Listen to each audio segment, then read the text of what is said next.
ستعطى انطلاقة هذه المقابلة. هناك هذه فرصة والفرصة في المقابلة وتدخل الدفاع. الجهود اللي تيقوم بها في الهجوم ديال الفريق الوطني المغربي.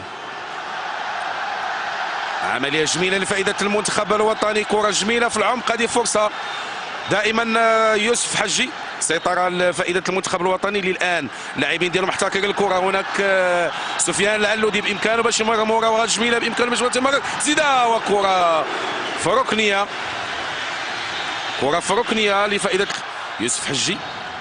حاول باش يراوغ بالفعل، مراوغة جميلة، زيدة قوية ولكن بعيدة. الصراع على مستوى الوسط السفلي. هناك طارق سكيتيوي تيغير الاتجاه. يوسف حجي، فرصة لفائدة المنتخب الوطني. كريستيان باصير، تمريرة، ولكن هذا سفيان العلودي.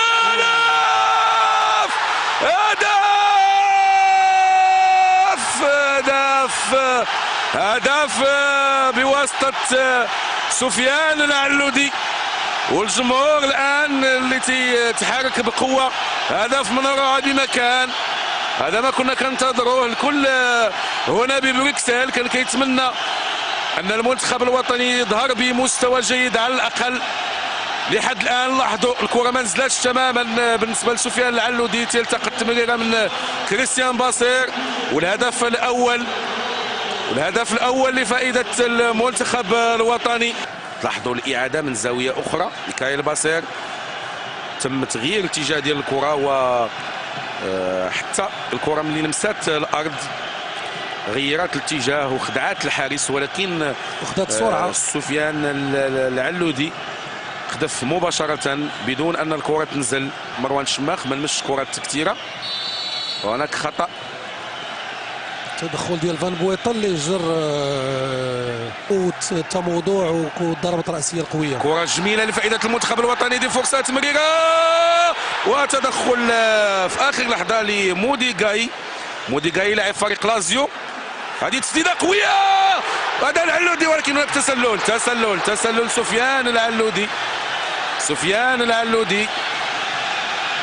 قدفة قوية ديال يوسف السفري اللي كنا دائما تنتظروا نظرا للقذافات القوية ديالو. لاحظوا تسديدة من بعيد، تسديدة قوية، ولحسن حظ الحارس ان الكره ما ارتطمتش بالارض، لانه كان لاحظوا الاداء ديال المنتخب الوطني. الان ما كاينش هناك تسلل لمروان شماخ، بامكانه باش ينطلق بالفعل. انطلاقه لمروان شماخ، تمرر وتدخل طارق سكيتيوي.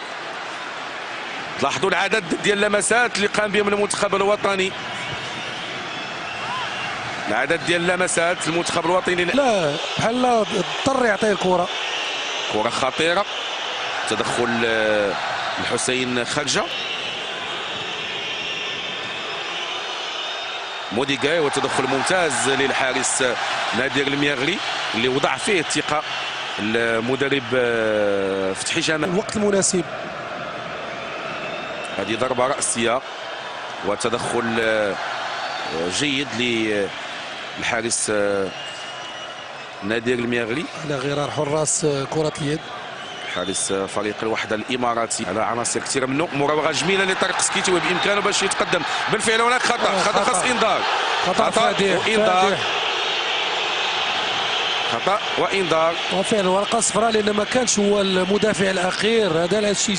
يوسف السفري ما تمكنش من تمرير الكره، حتى الحائط ما كانش في المكان ديالو اللي خاص الحكم يحسب الامطار القانونيه. القادوري، تمريره جميله، وهناك الحارس هنا ببلجيكا. دي تمريره، فرصه لفائده المنتخب الوطني. دائما فرصه جميله، سديده، وكره جميله. العلودي اللي كان شويه ماشي في واحد المركز اللي يقطف، وخلى الكره غادي من بعد شفنا هذه القطفه. كره دائريه، الشماخ، سديده قويه، طارق سكيتيوي، تيمر، هدف لفائدة طارق سكيتيوي بعد الهدف الأول ديال عادل أو اللاعب سفيان العلودي. خطأ كبير للحارس، ولكن حتى الأرضية المبللة. والهدف الثاني، تلاحظوا التأثر الكبير ديال اللاعبين، تلاحظوا الاعلام الوطنيه والفرجه هنا ببلجيكا. كان خطا كبير ولاحظوا بذكاء، كره تطمات كذلك مرتين. قراءة ديال الحارس كانت خاطئة جدا، والكرة تتمرر تنشوفوا أخطاء فادحة ديال الحارس البلجيكي.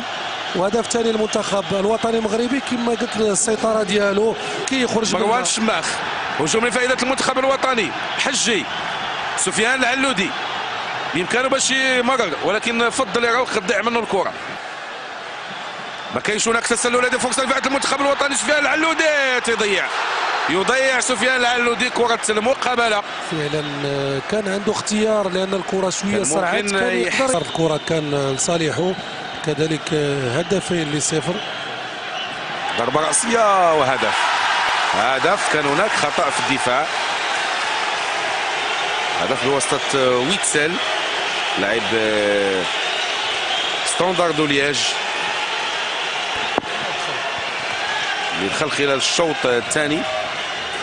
كان هناك خطأ على مستوى التغطية، كان بوحده اللاعب ويتسل 19 سنة، لاعب جديد في صفوف المنتخب البلجيكي. ما كانش ينتظر بدر القادوري بان الكره غتجي من الشرط وتمشي بهذه الكره. قريب كثير من مروان الشماخ. نبيل الزهر مراوغه جميله يمكنه باش يمرر بالفعل. هذه فرصه لفائده المنتخب الوطني. الحسين خرجه، كاينش هناك خطا، وسفيان العلودي تيخلي الكره. اذا ركنيه لفائده المنتخب الوطني. نفذت كره دائريه، ضربه راسيه، ولكن ضاعت شويه الامير الرباطي. كان باقي كما تكلمت في الشوط الاول. هنشوفوا هذا الهدف اللي تسجل في الهدف الاول، لان ما كانش ينتظر بدر القادوري الكره غتجي. حيد ركنيه، الكره الثالثه كلها خطيره. لاحظوا قامات طويله بالنسبه للاعبين ديال المنتخب البلجيكي. ضربه راسيه من مروان فيلاني. مروان الشماخ، عمليه جميله. نبيل الزهر بامكانه باش يسدد فعل، ولكن فضل باش يراوغ وكره تضيع. مبارك بوصوفه تضيع الكره من امين الرباطي. ما انتظرش الكره، كنقول بانه تفاجأ بالكره اللي وصلته الان. تفاجأ بالمدافع اللي ما مس الكره، وكان تجاه عادل هرماش. مازال مبارك بوصوفه بامكانه باش يمرر، وهناك خطأ لفائدة المنتخب الوطني. تركيز كبير. كرة دائرية جميلة ولكن مشات جانبية. كرة في اتجاه الحارس نادير المياغي. خروج ممتاز. بدر القادوري. سفيان العلودي، انطلاقه لسفيان العلودي بامكانه باش يمرر او يراوغ. بالفعل مازال محتفظ بالكره في انتظار المسانده. كان شيئا ما معزول سفيان العلودي. هناك ركنيه، استماتة كبيره للاعبين ديال المنتخب الوطني. تلاحظوا نبيل الزهر. موضوع كره خطيره لفائده المنتخب البلجيكي، ونادر المياغلي في المكان المناسب. ما تيتيقش في الكره. شوفوا كيفاش خداها وركز باش ياخذ الكره ديالو. دخول لاعب. هذه فرصه لفائده المنتخب الوطني. هدف لفائده المنتخب الوطني. هدف من روعه بمكان. لاحظوا الطريقه اللي ركز بها اللاعب نبيل الزهر، وكيفاش اختار المكان المناسب وكانه تيسدد ضربه جزاء. فعلا ما زادش فيها الخزامه. الكره جات عنده هديه من المدافعين اللي ما تفاهموش في بعضياتهم في الدفاع. قطب الدفاع غادي نشاهدوا ما كاينش تسلل نهائيا. خطا كبير. كره في العمق، جوج ديال اللاعبين.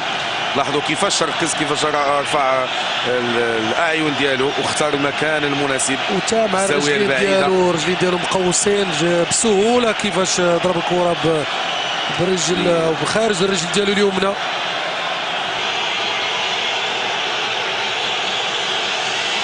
لاحظوا الهدف، طريقه باش تسجل كره في الجهه اليمنى، وتدخل ممتاز للحارس نادير المياغلي. ما يمكنش وما يتبينش بان المنتخب البلجيكي يقدر يرجع. المنتخب الوطني كره هدف عبد السلام بالجلون وفرحه هيستيريا هنا ب ملعب الملك بودوان ببلجيكا. زمن هذه يومين وانا موجود هنايا في بلجيكا وتنشوف المناخ. صباح اليوم انا شفت هذه يومين المنتخب المغربي في الفندق، اللاعبين انسجام كبير ما فيما بعضياتهم، حتى المناخ خلات تكون اشياء ايجابيه وتفاهم كبير. تنشوفوا ارتماعها بالضربه الراسيه ديال بن جلون اللي سبق المدافع المباشر اللي حداه. كما قلت اجواء كانت ايجابيه من ناحيه لا الطاقم التقني اللي كاين اللاعب. ونهايه المقابله بفوز عريض للمنتخب الوطني المغربي هنا ببروكسل.